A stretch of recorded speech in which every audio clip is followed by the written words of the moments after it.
Hello everyone, welcome to the video. आज हामी कुरा गर्नेछौँ तीनटा स्टकको बारेमा API, AHPC र अप्पर। ओके, फटाफट हाम्रो भिडियोलाई स्टार्ट गरौँ। यदि हाम्रो च्यानललाई सब्स्क्राइब गर्नुभएको छैन भने सब्स्क्राइब गरिदिनु होला।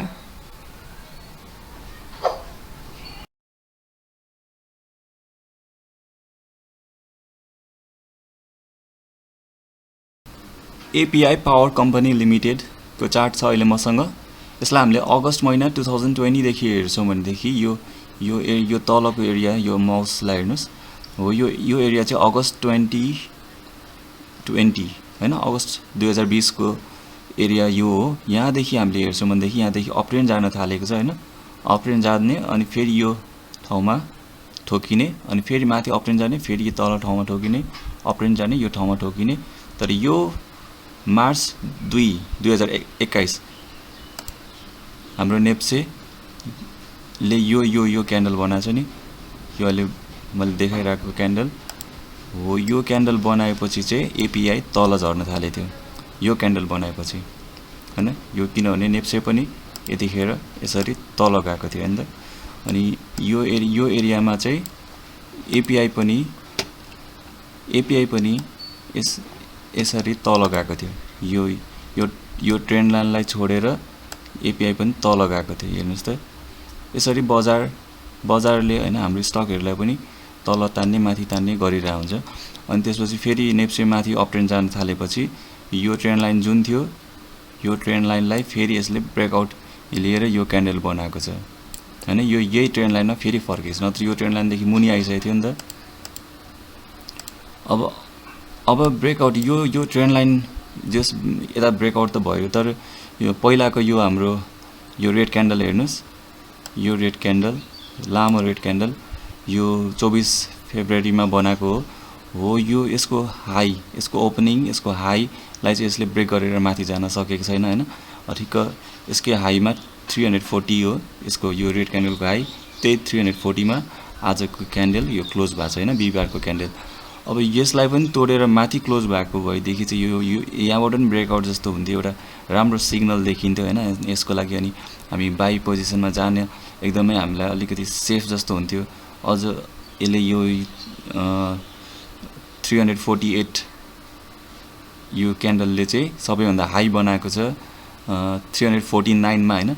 349 देखि चाहिँ रिजेक्सन पाएर तल 340 मा क्लोज भएको छ। एकचोटि 349 मा के छ यसको हिस्ट्री हेरौँ है, अनि थाहा हुन्छ नि हामीलाई। ओके, हिस्ट्री हेर्दाखेरि यो अहिलेको क्लोजिङ प्राइस 340 मा एउटा स्ट्रङ रेजिस्टेन्स रहेछ हैन यस हिस्ट्रीमा। अनि यसको 349 350 तिर पनि एउटा यहाँ पहिला रेजिस्टेन्स रहेछ। अझ अगाडि गएर हेर्दाखेरि पनि हो, यो एरियामा अलिअलि रेजिस्टेन्सहरू छ हैन। अनि त्यही भएर अझै पनि हामीले यसमा बाइ गरिहाल्नको लागि चाहिँ के गर्न सकिन्छ भनेदेखि यसको ट्रेन्ड अप ट्रेन्ड जान्छ कि हैन। अब यसले त्यहाँबाट तल आउँछ हो, त्यो हामीले विचार गर्यौं भने आउने दिन आइतबार हामीले त्यो कुरा विचार गर्यौं भनेदेखि चाहिँ अब यसको लागि बाइमा जाने कि सेलमा जाने कि यसलाई होल्ड गर्ने हामी भन्न सक्छौं। अब सर्टकटमा भन्नुपर्दाखेरि यदि यहाँ माथितिर यसले क्लोज बनाउने, एउटा क्यान्डल बनाउने अनि माथि यो भागमा यो मैले कोरेको ठाउँतिर क्लोज गराउन सक्छ जस्तो खाले देखिन्छ हैन। 2-3 बजेतिर हामीले यसलाई एकदम अपट्रेन्ड गएको देख्छौं अनि यतैतिर क्लोज होला, अब यो माथि तल नझर्ला भन्ने हामीलाई अब त्यो एउटा संकेत दियो भनेदेखि चाहिँ त्यतिखेर हामी यसमा बाइ गर्न पनि सक्छौं। तर हेर्नुस् त धेरै अपट्रेन्डमा पनि गइसकेको छ हैन, अलिकति केही रिस्क पनि हुन सक्छ। सबैभन्दा बेस्ट, सबैभन्दा सजिलो हामीले के गर्न सक्छौं भनेदेखि चाहिँ नेप्सेलाई हामीले भनेको थियौं नि, नेप्सेलाई नै हेरौँ हामी हैन। नेप्सेको यो एरियामा रेजिस्टेन्स छ 2660 देखि 2670 को एरियातिर, यो यी नजिकै एउटा रेजिस्टेन्स छ। अब यो रेजिस्टेन्समा चाहिँ नेप्सेले यो माथि गएर अब तल आउन खोज्छ भनेदेखि त्यस्तो बेलामा हामी अब मार्केटमा छिर्दैनौं हैन, किनभने त्यसले धेरै स्टकलाई तल ल्याउन सक्छ। अब कुनै स्टकलाई नछुन पनि सक्छ। तर फेरि यहाँ माथि ब्रेकआउट लिन्छ भनेदेखि चाहिँ अनि यहाँ माथि क्लोज दिन्छ भनेदेखि चाहिँ अनि त्यो चाहिँ हाम्रो लागि एउटा खुसीको खबर हुन्छ। त्यतिखेर चाहिँ हामी इन्ट्री गर्न पनि सक्छौँ है त। एपिआईको लागि त्यही भयो है त, इन्ट्री गर्नको लागि चाहिँ। तर जसले बेच्न खोज्नु भएको छ, यदि यो 340 भन्दा मुनि क्लोज हुन खोज्छ भन्नाले आज 340 मा बिहिबार प्राइस बजार बन्द भएको छ, अब 340 भन्दा नि मुनि बन्द हुन खोज्छ भनेदेखि चाहिँ अब त्यो बेलामा चाहिँ अब हामी बेच्न पनि सक्छौँ। तर अब यसको सपोर्ट लेभल चाहिँ नजिकै छ फेरि है। सपोर्ट लेभल चाहिँ यसको अब एकदम क्विक एकदम छिटो यहाँहरूले ट्रान्जेक्सन गर्नु नभनेदेखि होल्ड गर्दा पनि भयो। न त यसको सपोर्ट लेभल चाहिँ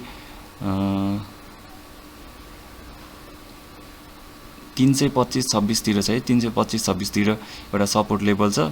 अनि त्यहाँदेखि मुनिको सपोर्ट भनेको 315 तिर छ। अब त्यहाँ तुरुन्तै एकै दिनमा चाहिँ यो नजान पनि सक्छ, हेरौँ के गर्छ है त।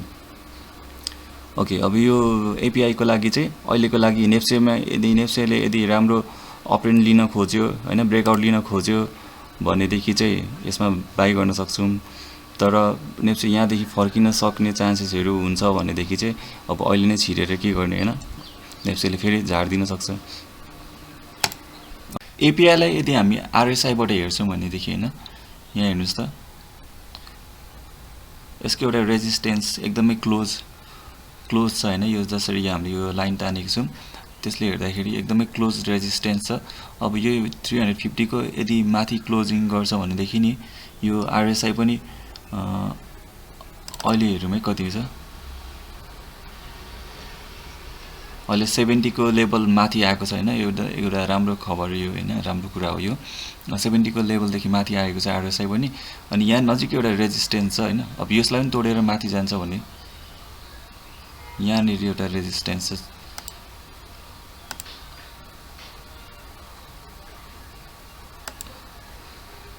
त्यसपछि माथि अनि यसरी यो लेभलदेखि माथि जानु भनेको अब यो यहाँ 50 देखि माथि क्लोज गर्नु हो। त्यो भनेको चाहिँ एकदमै राम्रो हो एपिआईलाई हैन। त्यतिखेर चाहिँ अनि हामी यसमा छिर्ने सम्भावना पनि देख्छौँ है एपिआईमा।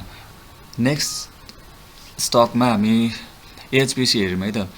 एएचपीसी को अब हामीले यसलाई लङ टर्ममा हेर्छौँ भनेदेखि 2020 को अगस्त सेप्टेम्बर महिनादेखि यसले अप ट्रेन्ड लिन थालेको हैन।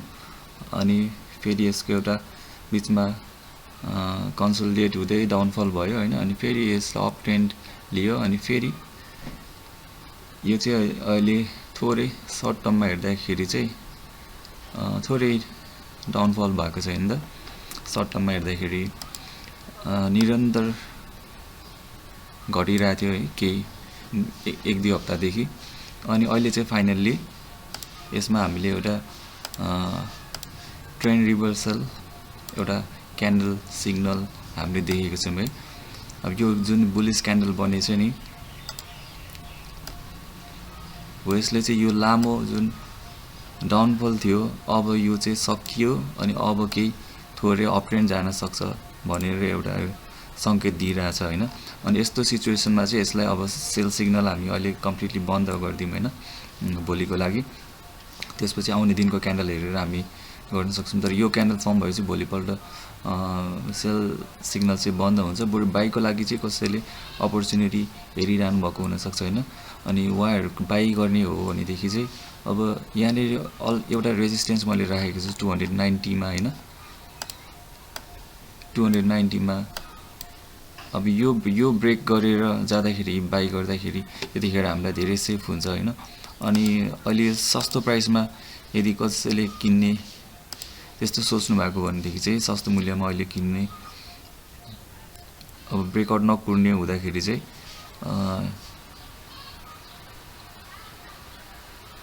265 तिर पनि एउटा रेजिस्टेन्स छ के, एउटा 265 तिर एउटा रेजिस्टेन्स छ हैन। अनि यो जुम गर्छु यो ठाउँमा। ओके, यहाँ 265 मा एउटा रेजिस्टेन्स छ, अर्को 290 मा रेजिस्टेन्स छ। अब यसले अब यहाँ बाई यो भोलिको क्यान्डल यदि माथि ओपन हुन्छ हैन अनि माथि नै क्लोज हुने सम्भावना हुन्छ भने त्यतिखेर बाई गर्न चाहन्छ भनेदेखि अब फेरि नजिकै 265 बाटै फेरि यसको प्राइस तल झर्न पनि सक्छ। यसलाई राम्रोसँग ब्रेक गरेर माथि गयो भनेदेखि चाहिँ यो 280 को एरियादेखि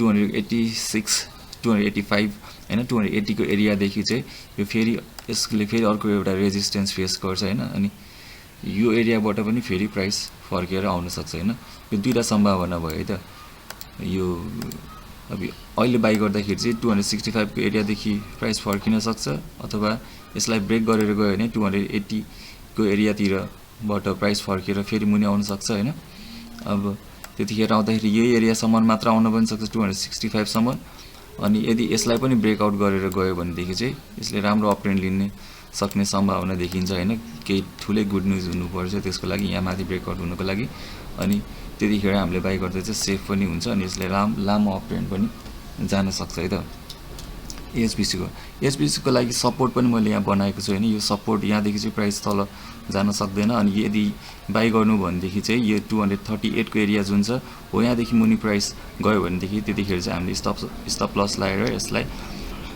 बेच्दिन पनि सक्छौँ है हामीले लसमा त्यतिखेर बेच्नु पर्ने हुन सक्छ यहाँ हामीले बाइ गरेपछि यदि प्राइस 238 को लेभलदेखि पनि मुनि गयो भनेदेखि चाहिँ किनभने त्यसपछि पनि राख्न एकदमै रिस्की हुन सक्छ अनि तर त्यो चाहिँ अब एउटा सम्भावना कुरा मात्र त्यस्तो हुन्छ भन्ने एकदमै मिनिमम अब हुन्छ नि त्यस्तै हुन्छ भन्ने छैन धेरैवटा चान्सेस छ त्यो मध्ये त्यो पनि एउटा हो यदि यो माथि गयो भने यो हैन 290 को एरियाबाट फर्केर आयो भने यो अनि यहाँदेखि मुनि गयो भनेदेखि पनि हामी सेल गरिदिन्छौँ हैन जोसँग छ यदि यो 290 को एरिया नभए 265 को एरियामा सस्टेन हुन सक्दैन मुनि आउला जस्तो छ भनेदेखि त्यो एरियामा बेच्न सकिन्छ यदि एकदमै सर्ट टर्म ट्रेडर हो यहाँ हेर्यो भनेदेखि है त यो 290 को एरियामा 280 को एरियामा 275 को एरियामा यदि प्राइस रहन सक्दैन अनि तल आउँछ भनेदेखि सेल हो यो चाहिँ केही दिनपछि हुन सक्ला त्यो हैन त्यतिखेरको लागि त्यो भयो त ओके 290 मा रेजिस्टेन्स 265 मा रेजिस्टेन्स 238 मा सपोर्ट भनेको यसको लागि एउटा सपोर्ट भयो रेजिस्टेन्स भनेको एउटा टार्गेट भयो कहाँसम्म पुग्ला र त्यसको प्राइस कहाँबाट फर्केला भनिरहेको रेजिस्टेन्स भन्दा चाहिँ अनि त्यो रेजिस्टेन्सलाई तोडेर माथि पनि जान सक्छ तोड्न सकेन भने मुनि आउँछ हैन त्यो दुईटा चान्स हुन्छ रेजिस्टेन्सको एरिया चाहिँ त्यस्तो हो कि एएचपीसी लाई यदि आरएसआई बाट हेर्छौं भनेदेखि यहाँहरुले हेर्न सक्नुहुन्छ यो डाउनफल हैन अनि यो डाइभर्जन जुन थियो नि यसमा चाहिँ यो ठाउँमा ब्रेकआउट अहिले पाएको जस्तो खाले देखिएको छ आरएसआई बाट एउटा ब्रेकआउट पाएको अब के अपट्रेन्डमा जान्छ कि भन्ने आरएसआई ले पनि देखाइरहेको छ एएचपीसी लाई है त अनि यसलाई भोल्युम बाट हेर्छौं भनेदेखि चाहिँ जुन एकदमै भोल्युम ड्राई थियो हैन अनि केही सुधार चाहिँ आएको छ upper Tamakoshi hydro power limited upper को हामी अब हेरौं अप्पर को हेर्दाखेरि यो ट्रेन्ड लाइन जुन छ नि सुरुमा यो ट्रेन्ड लाइनमा हिँडिरहेको थियो यो नोभेम्बर 2020 को कुरा हो हैन नोभेम्बर 2020 देखि यो ट्रेन्ड लाइन समातेर यसरी यो ट्रेन्ड लाइनमा आएपछि फेरि प्राइस माथि जाने अनि फेरि यो मार्च यही महिनादेखि चाहिँ यो प्राइसमा यो ट्रेन्ड लाइनमा ठोकेपछि यो एउटा छुट्टै नयाँ हाइटमा गएको छैन अलिक अझ अप ट्रेन्डमा गएको छ यो हैन अनि यो अप ट्रेन्डमा जाँदाखेरि चाहिँ यसको लागि मैले फेरि अर्को एउटा ट्रेन्ड लाइन एउटा बनाएको छु हैन यो मार्चको महिनादेखि चाहिँ यो नयाँ पाथ नयाँ अप ट्रेन्डमा हिँडेको भएर नयाँ ट्रेन्डमा हिँडेको भएर नयाँ ट्रेन्ड लाइन यहाँ मैले बनाएको छु यसको लागि यो मोटो ट्रेन्ड लाइन यो चाहिँ अहिलेको लेटेस्ट ट्रेन्ड लाइन हो अनि अब यसलाई अझ लेटेस्ट रिसेन्ट टाइममा के भइरहेछ अप्परलाई हेरौँ हैन रिसेन्ट टाइममा हेर्दाखेरि चाहिँ फेब्रुअरीमा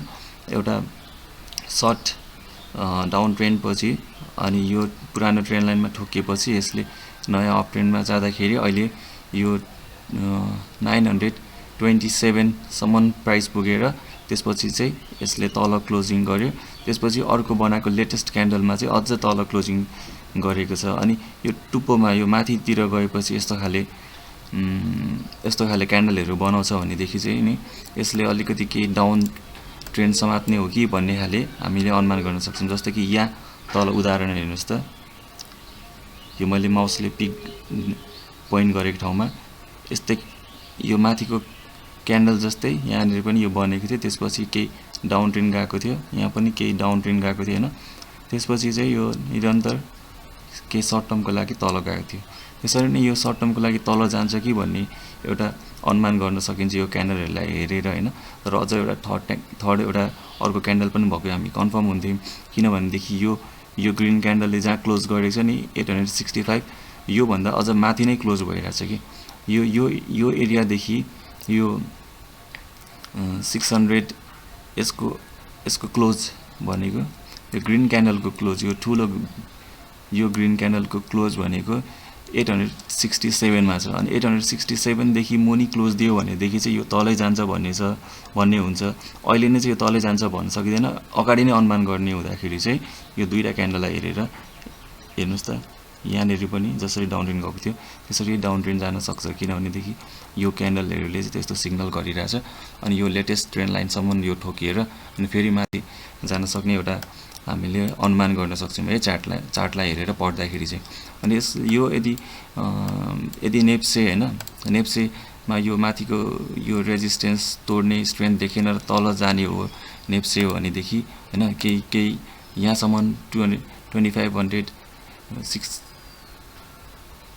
2560 को एरिया छ नि, यो एरियासम्म आउन सक्ने चान्स हुन्छ क्या यदि यो नेप्सेले यो माथि तोड्न सकेन भने। अब त्यस्तो भयो भनेदेखि चाहिँ अब यदि नेप्से तल जाने भयो भनेदेखि चाहिँ अपर कहाँसम्म आउला भन्दाखेरि चाहिँ यो 805 को यो छ नि सपोर्ट यहाँसम्म आउने सक्ने चान्सेसहरू हुन्छ। त्यहाँदेखि मुनि भनेको अर्को 750-60 को एरियामा सपोर्ट छ, 760 को एरिया त्यो एउटा स्ट्रङ सपोर्ट हुन्छ। यो माथिको 805 पनि एउटा स्ट्रङ सपोर्ट हुन्छ र यो माथि यो 865 को सपोर्ट चाहिँ अलिकति विक सपोर्ट छ है, त्यति यो माइनर सपोर्ट हो यो चाहिँ। अनि रेजिस्टेन्स नजिकै छ 927 मा है त, 924 देखि 927 तिर यसको रेजिस्टेन्स छ अप्परको लागि। भनेपछि यसलाई बाई सेल होल्ड के भन्दाखेरि चाहिँ अब बाई पोजिसनको लागि अहिले केही सिग्नल देखाएको छैन, यो रेजिस्टेन्स तोडिनु पर्यो हैन, अनि माथि क्लोज हुनु पर्यो। अब सेलको लागि चाहिँ अब यो सेल गर्ने एकदमै सर्ट टर्म ट्रेडर हो, यहाँ एकदम छिटो यहाँले ट्रेड गरिहाल्नुहुन्छ, एक हप्ता 10 दिनमा किनबेच गर्नुहुन्छ भनेदेखि चाहिँ सेल हो, नत्र यसको सपोर्ट 805 सम्म यहाँले वेट गर्न पनि सक्नुहुन्छ है त। यो क्यान्डलको लोसम्म वेट गर्न सक्नुहुन्छ। यो अब यहाँको विचार है त सेल गर्नको लागि सर्ट टर्मको लागि चाहिँ केही चाहिँ अब प्राइस तल जान पनि सक्छ, केही नभए पनि 865 सम्म चाहिँ यो जान पनि सक्छ है त। अप्परलाई यदि हामी आरएसआई लगाएर हेर्छौँ भनेदेखि चाहिँ यहाँ एउटा डबल टप बनेको जस्तो देखेको छ, त्यही भएर अब यसको प्राइस चाहिँ केही कुनै ठाउँमा नजिकै यसले सपोर्ट पाएन, यो RC4 मा यदि यसले सपोर्ट पाएन भनेदेखि चाहिँ अलिकति तल झर्न सक्ने सम्भावना छ हैन। अलि यो सेल गर्ने बेला हो भनेर चाहिँ एक किसिमले मैले भने, तर यसको RSI चाहिँ 80 को लेभल भन्दा पनि माथि छ, त्यही भएर यस्तो बेलामा कतिजना एकदमै सर्ट टर्म ट्रेडरहरूलाई चाहिँ सेल गर्ने होइन, नत्र यस्तो बेलामा हामी प्यानिक भएर सेल पनि गरिहाल्दैनौँ हैन। यस्तो बेलामा चाहिँ फेरि अपट्रेन्ड लिनलाई कुनै मुस्किल पनि हुँदैन कि फेरि अपर फेरि अपट्रेन्डमा जान पनि सक्छ, एउटा राम्रो न्युज आउने बित्तिकै फेरि अपट्रेन्डमा जान पनि सक्छ। एउटा डबल टप बनाएको रहेछ RSI बाट हामीले हेर्दाखेरि चाहिँ हैन। अनि अब यसले गर्दाखेरि चाहिँ हामी सतर्क चाहिँ एनी टाइम भइराख्नुपर्छ है त, हामी सतर्क चाहिँ भइराख्नुपर्छ। यो RSI 80 को लेभलमा बेच्नु भनेको नि फेरि खतरा पनि हो, कस्तो भने राम्रो अपट्रेन्डमा जाने यस्तै बेलातिर हो क्या। 70 को एबभमा यदि RSI छ भनेदेखि हामी ओभरबट रिजनमा पुग्यो, अब सेल गर्नुपर्छ भनेर हातेर सेल गर्छौँ नि, तर खासमा 70 को लेभल माथि चाहिँ सेल गर्नु एकदमै खतरा हुन्छ कि एकदमै राम्रो अपट्रेन्ड जान्छ नि त्यो 70 को लेभलको माथि नै जान्छ के जान चाहिँ रिस्क हो सबै, जति धेरै रिस्क त्यति धेरै गेन, जति कम रिस्क त्यति कम गेन हैन त। हामीलाई प्रोत्साहन गर्नको लागि लाइक र सब्स्क्राइब गर्न नबिर्सिनु होला र हामीसँग जोडिन चाहनुहुन्छ भनेदेखि फेसबुक र इन्स्टाग्रामको लिंक चाहिँ हाम्रो तल डिस्क्रिप्सनमा छ, त्यहाँबाट हामीलाई एड गर्न सक्नुहुन्छ है त। हस्, thank you very much, by by.